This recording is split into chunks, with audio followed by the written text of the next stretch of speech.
One common mistake I think that not just for Christians but Westerners in general make is they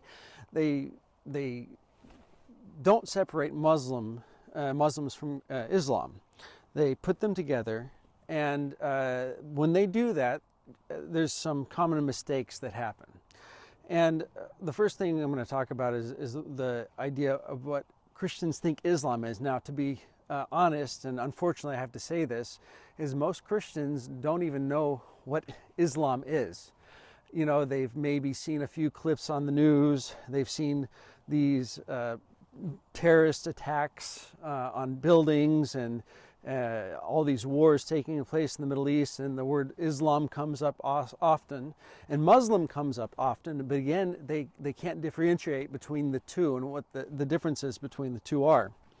And so you have a hostile attitude towards refugees coming from Muslim countries because they think, well, they're all terrorists.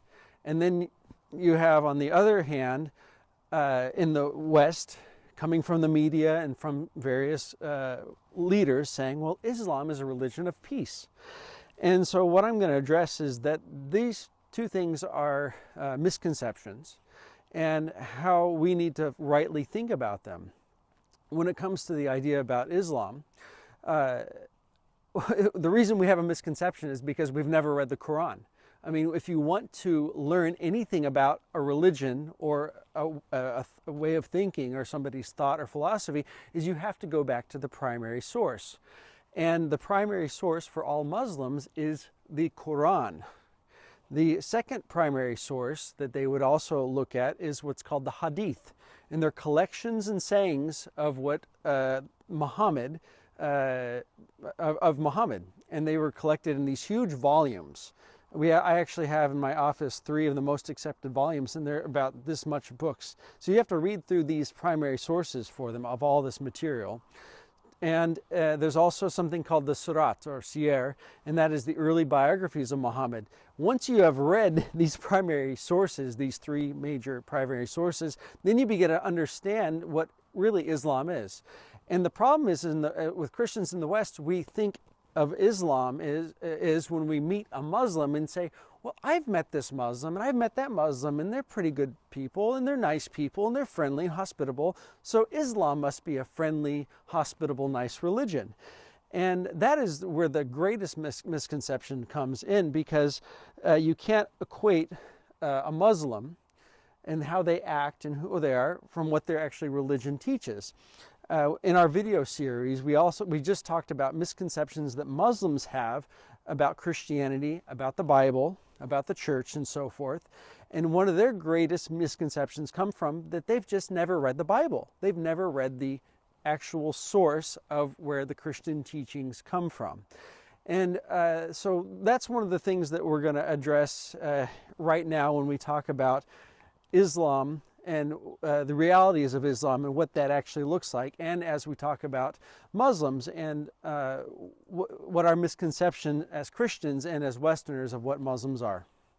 So the first thing that I want to talk about is that in the West, I have heard repeatedly in many, many places, well, Islam and Christianity, well, it's really the same religion. You know, we believe in a monotheistic God. They believe in a monotheistic God. And in fact, there's the 3 monotheistic religions, Judaism, Christianity, and Islam. And so, you know, they're pretty much the same thing. And, well, you know, Islam, they also believe in all of the prophets, and they respect the prophets like Abraham and Moses and Jacob, and they have the same names. They even have this high respect for Jesus in the Quran. So it's very, very, very simple. You know, Islam is a religion of love, and it's a religion of peace. Now, this is what I've heard. And the problem with all of these things is that none of them are true. First, the Bible says that there's only one God, and that is the God that represents himself in the scriptures, in the Old and New Testament, and he has come and made himself known personally in the person of Jesus Christ. So it's not true that we worship the same God and that we're not the same gods of the monotheistic religions. That's just not true at all. So we have to get that out of our mind. A lot of people think that, well, Allah is the same as God. And I'm going to be honest about that, well, if you were Arab Christian, and there was Arab Christians long before there was Muslim Arabs. They were always worshiping God, and the only word they have for God in the language is the word Allah. So Christian Arabs have been worshiping Allah long before Muslims ever came on the scene on the earth. So that's not what I'm addressing. I'm addressing here the God of the Quran. The Allah of the Quran is not the same as the God of the Bible or the Allah of the Bible. They're two different persons that are represented and described in two very different ways. And the reason we have this misconception is that we just are ignorant of the primary sources of Islam. I said before, they have the Quran is their primary source that they say is revelation given by God to Muhammad. Then they have the Hadith that was written 200 to 300 years later about the actions and sayings of Muhammad. And from the Hadith, you learn how to be a Muslim. For example, our misconceptions about the Quran could be this: well, you just need the Quran as a Muslim and then you know how to do everything in life. And in fact, if you have the Quran as a Muslim and that's all you have, you really don't even know what to do in your religion. You don't even know what to believe. You have to have the Hadith to know how to live your religion out on a day-to-day life. So our big misconception about Islam comes from our ignorance. And so I would like to talk a little bit more about that, what that actually looks like. One of our misconceptions is that we think Islam is a religion of peace and is a religion of love. And one of the things that I want to be very emphatic about and explain is there is not one time in the entire Quran, that's the holy book for the Muslims, their primary source document, that Allah is mentioned as love. If you look at the Bible, that is an overwhelming theme that you can see that God is love, God is love, God is love. He loved the world so much that He sent His only Son to be the sacrifice, to die, to take their sins away. In the Quran, there is no concept of God as love.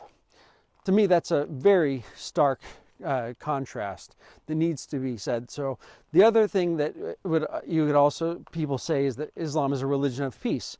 I would say, well, that's true as long as you're the majority of the world is Muslim. If the city you're living at is, and everybody's a Muslim, then it's a city of peace for them, or it's a peaceful place for them. But it's not it's not a religion of peace unless you are a Muslim. And where do I get that from? Well, there's approximately 109 war verses in the Quran that talk and specifically tell the Muslim to go on jihad. And now in the West, we have people that are professors in universities that are Muslims, or maybe they're Islamic scholars or Muslim scholars. And what they'll do is they'll, from their high towers in the Western universities, from England or Germany or the United States or Canada, they'll write these books on how, the interpretation of jihad is wrong, or it shouldn't really be that way. It's actually an internal struggle with sin or things like that. The problem is that most of these people that are teaching, they've been kicked out of the Muslim countries that they came from because of their teaching being heretical in the Muslim world. But they can come to the West where it's freedom of speech, and they're allowed to write this type of material and teach this type of material to students and indoctrinate Westerners to think Islam is a religion of peace, where that's not the case at all. So the Quran itself as a source says that there is to be, you are to fight with the infidel until they bow their head and until they pay the jizya tax, and you to fight until the entire world becomes Muslim. And then they say, well, fighting could mean this way or that way. But if you look historically, in history, the Muslims have spread their religion by sword, taking over Jerusalem starting the year 637 AD, and then bring their armies until they subdued all the peoples throughout that region at the time. So history, the Quran, Hadith, Siyar talks about the spread of Islam, and it was never in a peaceful way, and it was never peaceful for any person that was a non-Muslim. Another issue that I have with that is that we say that Islam is a religion of peace, is this. I'll just give an example from a story. I was at a prominent mosque in Istanbul one day, and there was a imam that was trying to persuade Westerners to come to Islam and how wonderful Islam was and how great a religion it is and how peaceful it was. And there actually happened to be that day a woman there that was an American that was from New York, and she was a convert to Islam, and she was trying to tell all these Westerners how wonderful and peaceful Islam was and the religion was. And I was sitting there listening, and I thought to myself, well, let me just ask this imam a couple questions. So I asked about the ideas in Islam about, we can go this way. I asked the person about, the imam, well, what do you do with homosexuals? What does Islam teach about how they're to be dealt with? And again, the room went silent because he was going to have to talk about a difficult subject. Well, that they should be executed, what you see ISIS doing today. And then I said, you keep saying that Islam is such a peaceful religion, but one thing I want to ask you is, I work in a city here, and I work in this country, and I work with people that were former Muslims, and now they have become Christians. And I said, even our pastor of our church, he was a former Muslim, and now he's a Christian, and now he's even actively preaching from the Bible and working in the church. And I said, according to Islamic law and according to this Islam that you say is so peaceful, what should happen to this man, and what should happen to the other 5,000 people in this country that were former Muslims and are now Christians?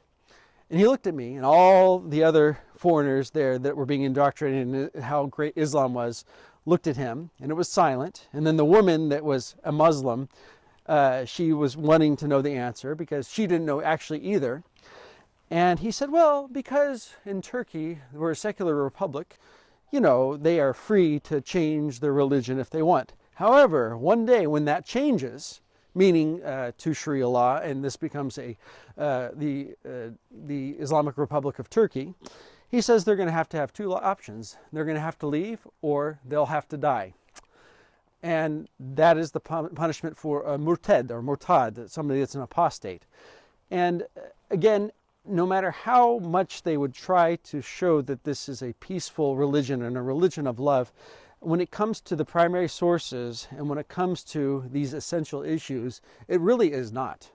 And that's one of the big misconceptions I think we have as Westerners about Islam in itself. But again, when I'm saying this, we cannot think and you cannot believe that every single Muslim believes this and knows that. Because they don't. They don't read their primary sources. They don't know Islam. They have never read the Quran in a language they understand. And they don't really read the Hadith. And a lot of these things that I'm talking about, if specifically I'm talking about people here in Turkey, they would be appalled to think that you would kill somebody if they've changed their religion, or to throw homosexuals off a high place to kill them. And there's other laws within Islam that they would find appalling. So we're going to talk more about misconceptions we have as Westerners and as Christians about Muslims a little bit later. But again, those are some of the main ones, is that Islam really encompasses all of the Muslims' life. If they are to fully live as a Muslim, that means that there's a law for them in their military. It's a military order. It's an economic order. The way they bank, the way they do business, the way they have marriage, and how many wives can you have and be married to, and what is the nature of absolutely every single thing that you do as a person is ordered according to your religion. So it's not just people coming to prayer 5 times down, bowing down, reading the Quran, reciting the Quran, memorizing it, going to listen to a sermon. That's not what the religion of Islam is. It's not a religion. It's a all-encompassing, all-inclusive. It's like a system of order it's a kingdom, that has to be followed, and people are required as Muslims to do that if they're truly following Islam as a religion, and it's an earthly kingdom. that they must set up and establish. So if I was going to give an example for that, you know, when you, even how you clean yourself, how you take a bath, how you use the bathroom, how you eat. Can you stand and drink water? Can you, as a man, are you allowed to pee standing up, or do you need to squat? When you walk into a bathroom, do you walk with your left foot first or your right foot first? Absolutely every bit of your life is shown in Islam, and it's already written on how you are to do things. How you pray, how do you put your hands this way? When you're kneeling down, are your feet 4 fingers width apart or 5 fingers width apart? And if there's more than that or less, will the prayers be accepted? Absolutely every aspect of your life is run by the religion. And so it's not just a religion. It has to do with your military. It has to do with how the military affairs are run. Again, all economic affairs, how a business is run, your marriage, child rearing, anything that you can come to mind, it's all a part of the system. And I would like to say that the entire system of Islam is an evil system. It's not a good system. And that's one thing that we have to remember, that it's not a peaceful religion at its core, and it's not a loving religion at its core.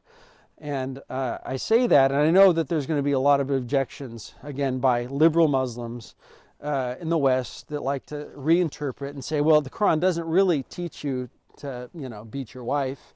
It doesn't really say lock her up in a room until you die. It can't really teach that. It can't really mean that. It has to mean something else. Well, the problem with that is that, you know, you can say that and you can believe that, and I think that's great. I don't think it's good to beat a wife. I don't think it's good to lock people up in rooms until they die, and it's not good to kill to apostates and all those things. I don't think that's right. But the problem is that's what it plainly teaches, and that's how it's plainly been practiced over the centuries. And so you know, it's this whole postmodern reader response. You can, whatever it means to me, and you know, and we can change things. But that doesn't happen in the real world. That doesn't happen in Turkey, where I've had 3 of my friends that were killed because of religion, because they were apostates here. And I've seen that happen in practice. And I've seen even the most liberal of Muslims that would say, of course, you know, we're tolerant and we're a peaceful religion, and oh, Jews, Christians, us, we're all the same, aren't we? And then I begin to ask them, you know, well, I'm really glad that you feel that way, but I want to ask you a question. What if one day your son or your daughter decides, hey, Mom, and says, Mom, Dad, you know what? I've decided to believe in Jesus Christ, and I want to become a Christian, and I'm going to be part of this church. What would you say, and how would you respond? How would you react, and how tolerant would you be then? Answer me that. And then I've asked that question probably to 15 or 20 different people on the different occasions. They went dead silent, and they put their head down, and they had no response to me, because they knew what they would act, and they knew how they would react towards that. And I could have many more stories to talk about that. But again, the misconception about Islam is that it's not a religion of that we have is that we think it's a religion of peace. It's a loving religion, and it's only just about religious aspects and a private faith life, and it's not.